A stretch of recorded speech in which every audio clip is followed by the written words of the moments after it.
नमस्कार, स्वागत है आपका न्यूज वन इंडिया पर। आपके साथ मैं हूं मीनाक्षी रजत। आज महाराष्ट्र में आपको दिखाते हैं महाराष्ट्र की तमाम खबरें। शुरुआत कर लेते हैं। सबसे पहली खबर कोरोना से जुड़ी हुई है। आपको बता दें कि महाराष्ट्र में कोरोना ने फिर हाहाकार मचाया है। बीते 24 घंटे में कोरोना के केस 40,000 के पार हो गए हैं। रविवार को 44,388 कोरोना के नए केस सामने आए हैं और 15,351 लोग कोरोना से ठीक होकर घर गए हैं। वहीं 12 लोगों की संक्रमण से मौत हो गई है। आपको बता दें कि महाराष्ट्र में ओमिक्रॉन के भी 207 केस सामने आए हैं, जिसके बाद राज्य में ओमिक्रॉन के 1,216 केस हो गए हैं। मुंबई की बात करें तो लगातार चौथे दिन मुंबई में आंकड़ा 20,000 के करीब पहुंच गया है। मुंबई में कोरोना से 7 लोगों की मौत दर्ज की गई है। 8,063 लोग कोरोना से ठीक होकर घर लौटे हैं।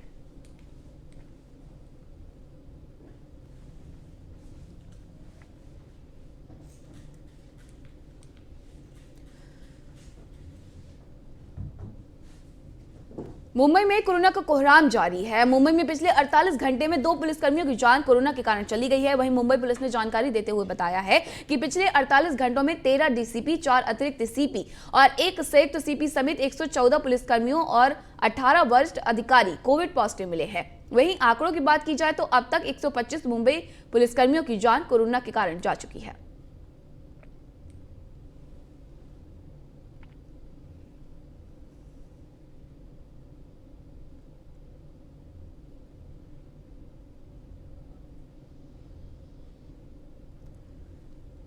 और कोरोना के बढ़ते आंकड़ों ने नागपुर प्रशासन की चिंता बढ़ा दी है। इसी के तहत नागपुर स्वास्थ्य विभाग की ओर से फ्रंटलाइन वर्कर्स को बूस्टर डोज देने की शुरुआत की गई है, जहां पर कोरोना वायरस स्वास्थ्य विभाग कर्मचारी, पुलिस कर्मचारी और 60 से ऊपर बुजुर्गों को बूस्टर डोज देना स्वास्थ्य विभाग के अस्पतालों में शुरू किया गया है। इस स्वास्थ्य सेंटर का जायजा लिया हमारे संवाददाता शैलेश ढोरे ने। महाराष्ट्र विभाग की ओर से, महाराष्ट्र स्वास्थ्य विभाग की ओर से नागपुर जिला और नागपुर जिला ग्रामीण में आज बूस्टर डोज की शुरुआत हुई है। मैं जहाँ खड़ा हुआ यह आरोग्य विभाग का हॉस्पिटल है, जिसे नागपुर जिला ग्रामीण के तौर पर यहाँ पे देखा जाता है। मैं यहाँ पर आया हूँ, आप देख सकते हैं कि इस हॉस्पिटल में यह स्वास्थ्य विभाग का सरकारी विभाग का यह हॉस्पिटल है, जहाँ पर आज बूस्टर डोज की शुरुआत हुई है। यहाँ पर सरकारी स्वास्थ्य विभाग की ओर से स्वास्थ्य विभाग के यहाँ पर जो नर्स है, स्टाफ है, ये बूस्टर यहाँ पर दे रहे हैं। आप देख सकते हैं कि फिलहाल यहाँ पर जो 50 से ऊपर के जो यहाँ पर बुजुर्ग है, उनको ये बूस्टर डोज आज यहाँ पर दिया जा रहा है। और बूस्टर डोज की शुरुआत यहाँ पर स्वास्थ्य विभाग के ऊपर से की गई है। बूस्टर डोज लगाने वाले सबसे पहले जो यहाँ पर नागपुर के जो ये हमारे अंकल है, उनसे बात करते हैं। अंकल, बूस्टर डोज लगाया है, क्या उम्र है आपकी और क्या नाम है? 51। नाम क्या? पुण्यवान रामचंद्र लोटे, प्राथमिक आरोग्य केंद्र जितोली, कर्मचारी। क्या महसूस कर रहे हैं? बूस्टर डोज लगाया आपने अभी, इसके बाद में जिस तरह से सरकार ने कहा है कि 50 से ऊपर के जितने भी यहाँ पर जो वृद्धा है, उन्हें बूस्टर डोज लगाने की बात की है। आपने बूस्टर लगाया है, क्या कहेंगे बूस्टर डोज? बूस्टर डोज जो ऊपर 60 के ऊपर जो लोग हैं और फ्रंट लाइन को देना है, वो बूस्टर डोज जल्दी लेना है, क्योंकि वो आपको फायदेमंद है। सरकार ने या फिर स्वास्थ्य विभाग ने कहा है कि सबसे पहले हम डॉक्टर की टीम को या फिर नर्स के पूरे स्टाफ को, इनको में बूस्टर डोज लगाएंगे। कितने लोगों का बूस्टर डोज हुआ है? अभी तक 3 लोगों को दिया है। आज ही स्टार्ट हुआ है, आज से स्टार्ट हुआ है बूस्टर डोज के लिए।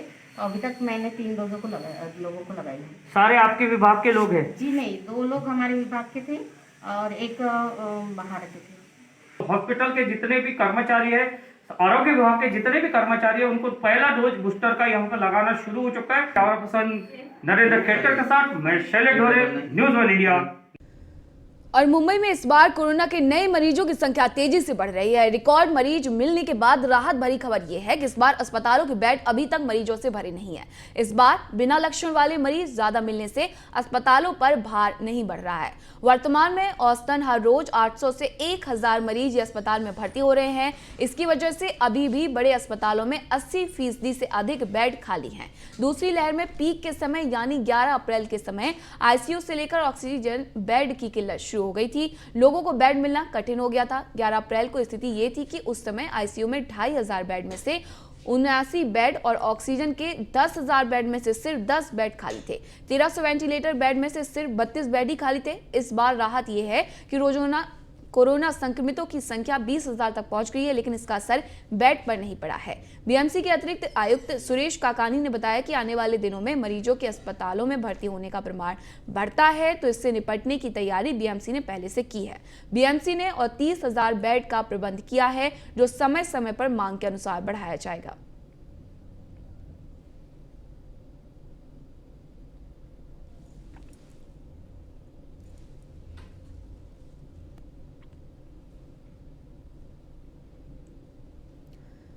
और कोरोना वायरस के बढ़ते मामले को देखते हुए राज्य में लगाई गई पाबंदियों में महाराष्ट्र सरकार ने रविवार को कुछ बदलाव किया है। नए नियमों के मुताबिक अब ब्यूटी पार्लर और जिम को 50% क्षमता के साथ काम करने की अनुमति दी गई है। इतना ही नहीं, इन सेवाओं का लाभ सिर्फ उन्हीं लोगों को दिया जाएगा जिनका पूर्ण टीकाकरण हो चुका है। 2 दिन पहले शनिवार को ही सरकार की ओर से जारी आदेश में कहा गया था कि swimming pool, gym, spa, wellness centre, beauty salon बंद रहेंगे। सरकार ने कोविड-19 के मामलों में बढ़ोतरी के बीच पाबंदियों को शनिवार को और कड़ा करते हुए सुबह 5 बजे से रात 11 बजे तक 5 या इससे अधिक व्यक्तियों के समूहों की जानकारी रूप से आवाजाही पर प्रतिबंध लगा दिया था, जो 10 जनवरी की मध्य रात्रि से प्रभावी होगा। एक सरकारी परिपत्र में कहा गया कि इसके अलावा आवश्यक सेवाओं को छोड़कर रात 11 बजे से सुबह 5 बजे तक सार्वजनिक रूप से किसी भी आवाजाही की अनुमति नहीं दी जाएगी।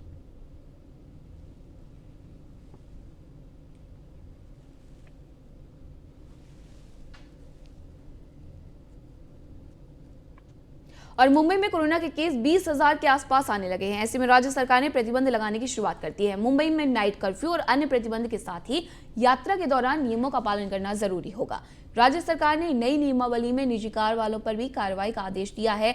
अब निजी कार में मास्क पहनना अनिवार्य है। निजी कार में यात्रा के दौरान मास्क नहीं लगाया तो कार्रवाई हो सकती है। हालांकि अगर आप एक ही परिवार के हैं तो कार्रवाई से बच सकते हैं, लेकिन कार में दोस्तों या रिश्तेदारों के साथ यात्रा कर रहे हैं तो मास्क ढंग से पहनना होगा। निजी कार के अलावा प्राइवेट या किसी भी प्रकार की टैक्सी में यात्रा करने के दौरान मास्क ढंग से पहनना अनिवार्य होगा। लापरवाही होने पर मास्क नहीं पहनने वाले यात्री के अलावा टैक्सी के ड्राइवर पर भी कार्रवाई होगी। राज्य सरकार की नई नियमावली में इस तरह के अधिकार संबंधित विभाग को दिए गए हैं।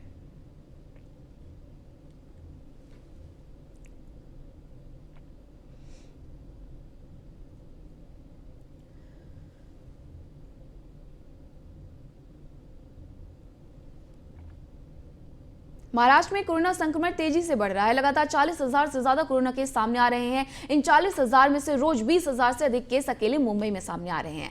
इसकी एक नई वजह अब सामने आई है। मुंबई में लोग कोविड सेल्फ टेस्ट किट का इस्तेमाल कर रहे हैं और कोरोना टेस्ट अब अपने अपने घरों में ही कर रहे हैं। कोरोना टेस्ट करवाने के लिए वे लैब तक नहीं जा रहे। इस वजह से अब इस पर मुंबई महानगर पालिका बैन लगाने की योजना बना रही है। मुंबई में मेयर किशोरी पेडनेकर ने इसके संकेत दिए। कोरोना सेल्फ टेस्ट किट्स को लेकर समस्या की इनकी रिपोर्ट पर पूरी तरह से निर्भर नहीं रहा जा सकता। ये हमेशा सही रिपोर्ट ही दे, इसकी कोई गारंटी नहीं है। लोग घरों में ही कोरोना जांच कर रहे हैं, इससे उनके संक्रमित होने की जानकारी बीएमसी को नहीं मिल पा रही है। ऐसे में शहर में कोरोना संक्रमितों के वास्तविक आंकड़े सामने नहीं आ पा रहे हैं।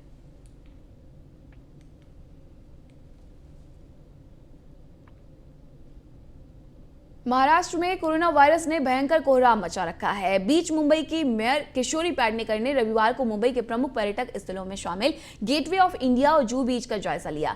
मेयर ने इस दौरान कई लोगों से बातचीत कर उन्हें कोरोना नियमों का सख्ती से पालन करने की अपील की। मेयर सभी को मास्क पहनने की और कोरोना प्रतिबंधों का पालन सख्ती से करने की अपील कर रही थी। मुंबई में बढ़ते कोरोना मामलों को देखते हुए नई कोरोना पाबंदियों का ऐलान कर दिया गया है। रविवार को मुंबई में कोरोना के कारण 7 लोगों की जान चली गई। वहीं पूरे राज्य में रविवार को 44,388 नए मामले सामने आए। इन मामलों में 19,474 मामले सिर्फ मुंबई से मिले। मुंबई में कोरोना की पॉजिटिविटी रेट 28.5% रही। वहीं पूरे राज्य में 12 लोगों की मौत कोरोना के कारण हुई।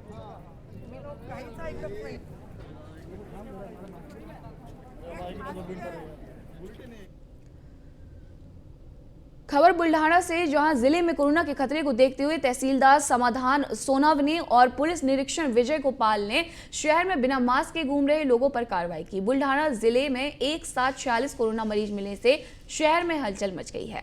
अभी तक जिले में कोरोना के 182 मरीज अस्पताल में भर्ती हैं। बावजूद इसके कुछ लोग कोरोना को लेकर लापरवाही दिखा रहे हैं, जिसे देखते हुए नगर निगम ने एहतियात के तौर पर सुबह से ही शहर में बिना मास्क के आने जाने वाले नागरिकों के खिलाफ कार्रवाई शुरू कर दी।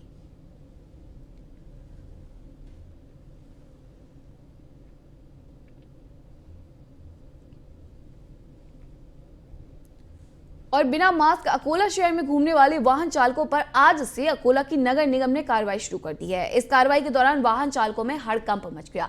कोरोना संक्रमित मरीजों की संख्या दिन प्रतिदिन बढ़ती जा रही है। अभी तक अकोला जिले में कोरोना संक्रमित मरीजों की संख्या 359 तक पहुंच गई है। अकोला शहर समेत जिले में कोरोना संक्रमण ज्यादा न फैले, इसके लिए प्रशासन और नगर निगम ने ठोस निर्णय लिया है। इस दौरान आज अकोला के गांधी मार्ग पर अकोला नगर निगम द्वारा जो लोग बिना मास्क के अकोला शहर में घूम रहे हैं और वाहन चलाते समय मास्क नहीं लगा रहे हैं, उन पर दंडात्मक कार्रवाई की गई। इस कार्रवाई में अकोला के जिलाधिकारी निमा अरोरा और नगर निगम की आयुक्त कविता द्विवेदी के देखरेख में की गई।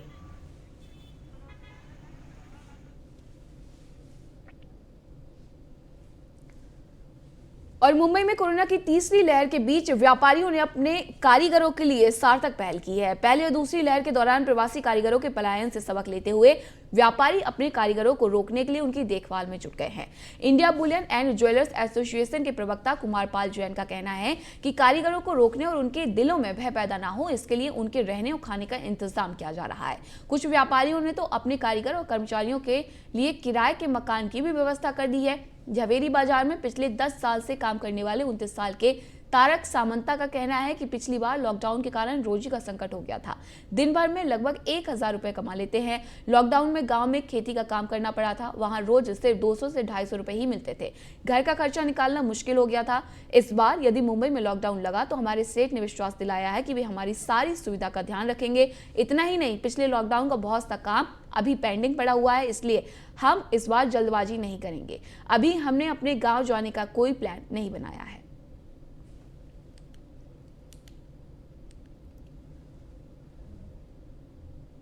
और महाराष्ट्र के पूर्व गृह मंत्री अनिल देशमुख के वकील इंद्रपाल सिंह की जमानत याचिका को न्यायालय ने खारिज कर दिया है। एनसीपी की महिला नेता ने उनके विरुद्ध 4 को पुलिस स्टेशन में एफआईआर दर्ज कराई है।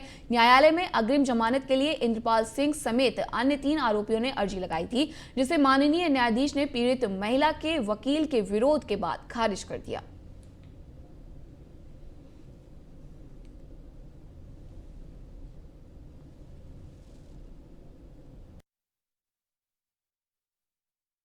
आज सेशंस कोर्ट दिंडोशी के पास जो इस केस में जो 4 आरोपी थे, उन लोगों ने एंटीसिपेटरी बेल एप्लीकेशन फ़ाइल की थी और जो विक्टिम है मैं उनकी तरफ से इंटरवेंशन एप्लीकेशन हम लोगों ने फ़ाइल की और जज ने जो है दोनों तरफ को सुना, विक्टिम को भी सुना और प्रोसिक्यूशन को भी सुना और जो आरोपी थे उन लोगों को भी सुना।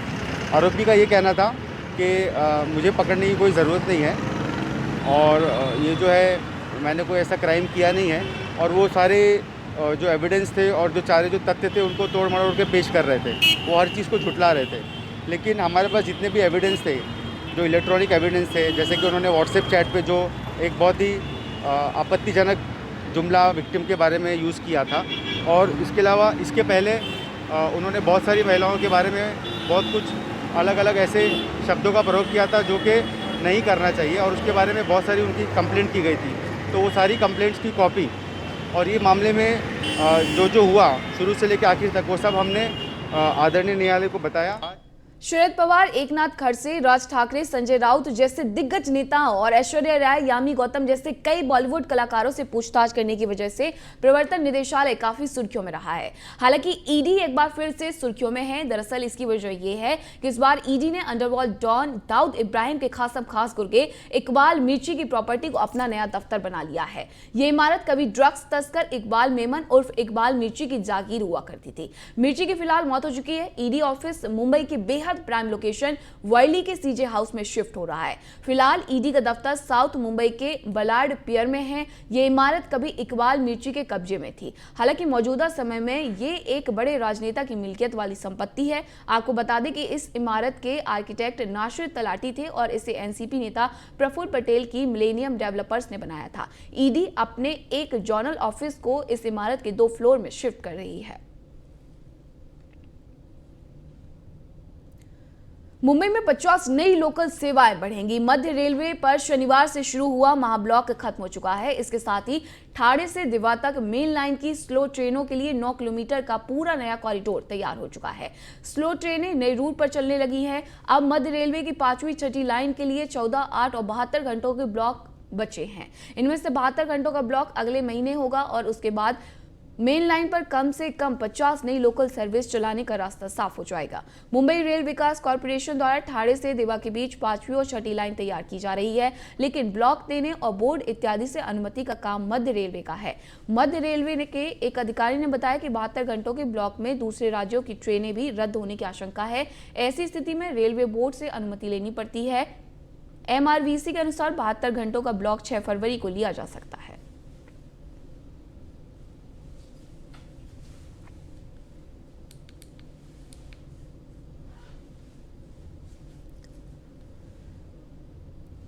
और मुंबई के घाटकोपर इलाके में सोमवार की सुबह गैस के रिसाव से एक व्यक्ति की मौत हो गई और 2 लोगों को अस्पताल में भर्ती करवाया गया है। नगर पालिका के एक अधिकारी ने यह जानकारी दी। उन्होंने बताया कि घटना नारायण नगर के कुर्ला इंडस्ट्रियल एस्टेट में सुबह मैथनॉल और साइन्यूरिक क्लोराइड का रिसाव हो गया। अधिकारी ने बताया कि 3 लोगों को पास के राजावाड़ी अस्पताल ले जाया गया, जहां डॉक्टरों ने एक को मृत घोषित कर दिया। मृतक की पहचान रामनिवास सरोज के तौर पर हुई है। उन्होंने बताया कि 2 अन्य लोगों का इलाज चल रहा है और उनकी हालत स्थिर बताई जा रही है। अधिकारी ने बताया कि गैस रिसाव के कारणों का अभी तक पता नहीं चल पाया है।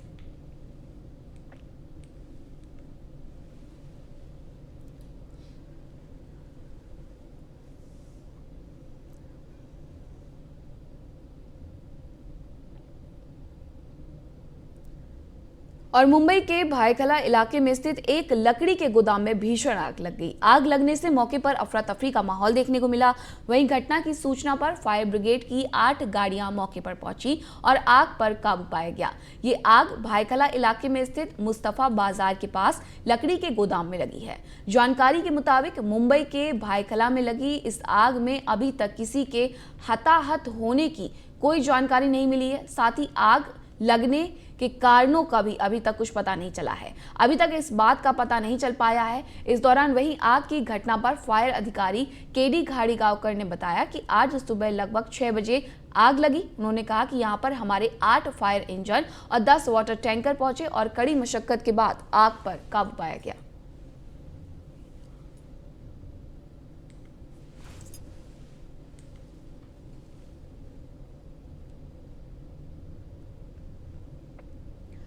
वहीं मुंबई पुलिस ने एक बार फिर अपनी बहादुरी दिखाकर परिचय दिया है। साहस और सतर्कता बरतते हुए मुंबई के कांस्टेबल पुलिस और कोलाबा पुलिस ने एक महिला की जान बचाई है। हर रोज मुंबई घूमने के लिए हजारों पर्यटक देश विदेश से आते हैं। ये पर्यटक गेटवे ऑफ इंडिया के पास से वोट लेकर एलिफेंटा की गुफाएं और मांडवा घूमने जाते हैं। ऐसी एक महिला पर्यटक मुंबई घूमने आई थी और गेटवे ऑफ इंडिया के पास एलिफेंटा जाने के लिए एक बोट में सवार हुई, लेकिन थोड़ी ही दूरी पर जाने के बाद पानी की तेज लहरें बोट से टकराईं, जिसके बाद महिला लड़खड़ाकर समुद्र में गिर गई। घटना की जानकारी मिलते ही मुंबई पुलिस के सागरी सुरक्षा दल ने सतर्कता बरतते हुए स्पीड बोट लेकर वहां पहुंच गए। उस महिला बोट से फिर गिर गई। उसके बाद मुंबई पुलिस के एक बहादुर कांस्टेबल ने अपनी जान जोखिम में डालते हुए रस्सी फेंकी और महिला को अपनी ओर खींचा। महिला वो रस्सी पकड़ने में कामयाब हो गई। इस तरह वो जवान महिला को समंदर से ऊपर खींचने में कामयाब हो गया।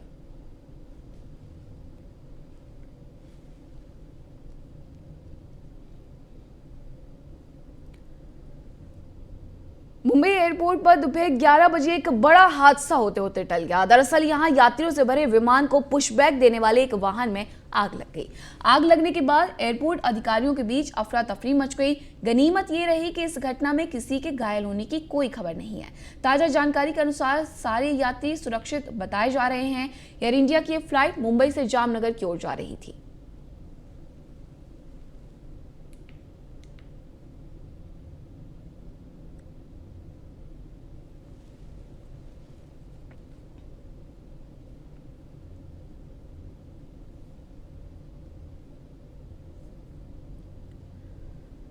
रायगढ़ के महाड़ में स्केल बिल्ली तस्करों पर वन विभाग ने कार्रवाई की है। स्केल बिल्ली समेत 5 आरोपित को वन विभाग ने हिरासत में लिया है, जबकि 4 आरोपित फरार हैं।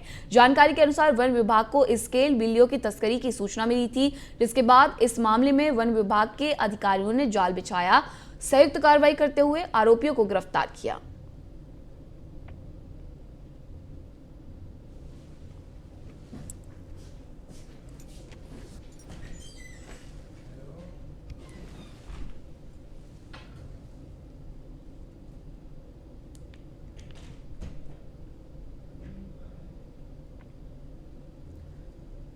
और महाराष्ट्र के अलग अलग हिस्सों में अगले 2-3 दिनों तक हल्की बारिश होने की आशंका है। मौसम विभाग के अनुमान के मुताबिक इस वजह से तापमान में भी गिरावट देखने को मिलेगी। 10 से 13 जनवरी के दौरान उत्तर पश्चिम और मध्य भारत में हल्की बारिश होने के आसार भी हैं। 10 जनवरी को विदर्भ और मराठवाड़ा में हल्की बारिश होने की संभावना भी जताई जा रही है।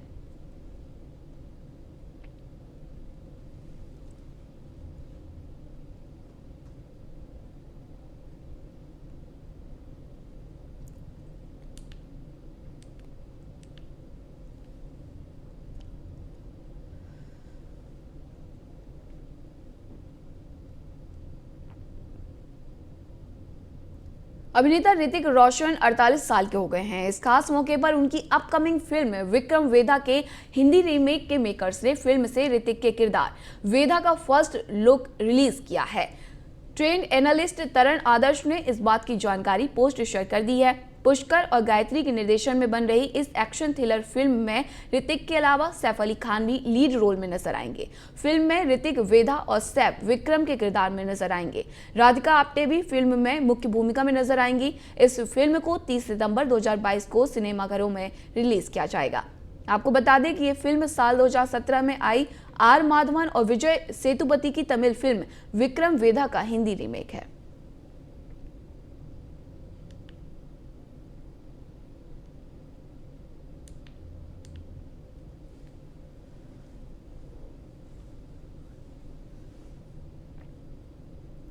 बॉलीवुड अभिनेता सलमान खान ने पिछले महीने 2015 में रिलीज हुई अपनी हिट फिल्म बजरंगी भाईजान के सीक्वल की अनाउंसमेंट की थी। अब हाल ही में डायरेक्टर कबीर खान ने भी बजरंगी भाईजान के सीक्वल को बनाने को लेकर कंफर्मेशन दे दी है। बजरंगी भाईजान के सीक्वल को टाइटल जो है वो पवन पुत्र भाईजान होगा। पवन पुत्र भाईजान के निर्देशन के विचार पर कमेंट करते हुए कबीर खान ने कहा कि वो कभी भी अपनी फिल्म का सीक्वल केवल इसलिए नहीं बनाएंगे क्योंकि पहली फिल्म सफल रही थी। निर्देशन के लिए उनकी एकमात्र शर्त ये भी है कि वे सीक्वल तभी बनाते हैं जब उन्हें एक अच्छी कहानी मिलती है। सलमान खान ने बताया था कि बजरंगी भाईजान 2 की कहानी डायरेक्टर एस राजमौली के पिता केवी विजेंद्र प्रसाद लिखेंगे। विजेंद्र प्रसाद ने भी बजरंगी भाईजान की स्टोरी लिखी थी और फिल्म को कबीर खान ने डायरेक्ट किया था। आपको बता दें कि बजरंगी भाईजान में सलमान के अलावा करीना कपूर और नवाजुद्दीन सिद्दीकी भी लीड रोल में नजर आए थे।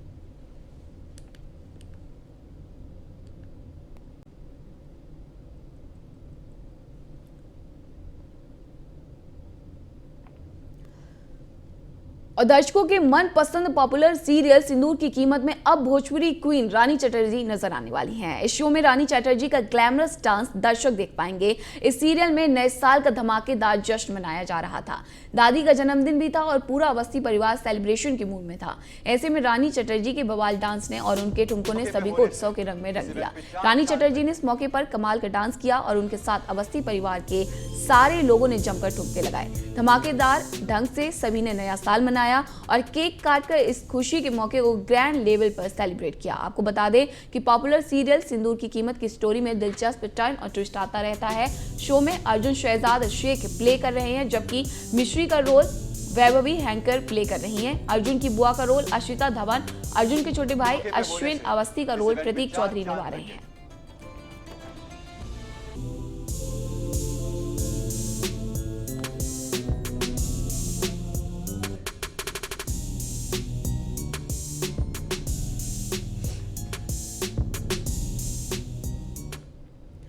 Popular dance reality show India's best dancer season 2 की सौम्या कामले को एक सीजन का विनर घोषित कर दिया गया है। उन्हें एक ट्रॉफी, 15 लाख रुपए का चेक, स्विफ्ट कार देकर सम्मानित किया गया है।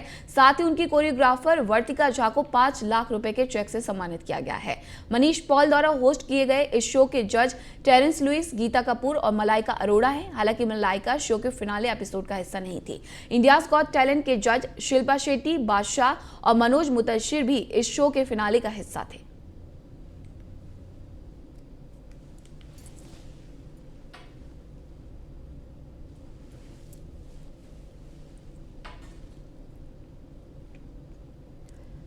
हफ्ते के पहले दिन शेयर बाजार में भारी तेजी रही। बॉम्बे स्टॉक एक्सचेंज का सेंसेक्स 60,000 के पार खुला। अंत में ये 651 पॉइंट्स बढ़कर 60,395 पर बंद हुआ। लिस्टेड कंपनियों का मार्केट कैप 274 लाख करोड़ रहा। सेंसेक्स 60,070 पर खुला था। दिन में इसने 60,427 का ऊपरी और 60,064 का निचला स्तर बनाया। इसके 30 शेयर्स में से 9 शेयर गिरावट देखी गई, जबकि 21 में बढ़त रहे। सेंसेक्स के बढ़ने वाले प्रमुख स्टॉक में ICICI bank, Maruti, HDFC bank, Bajaj Finserv, axis bank, Kotak bank रहे। मारुति का शेयर 3% से ऊपर बढ़ा। इसके साथ ही ITC, Titan, Bajaj Finance, Reliance, Mahindra and Mahindra के भी शेयर बढ़त में हैं। गिरने वाले शेयर में इंसेन, doctor Reddy, Asian Paints, Nestle, Sun Pharma, HCL, Tech और अन्य हैं।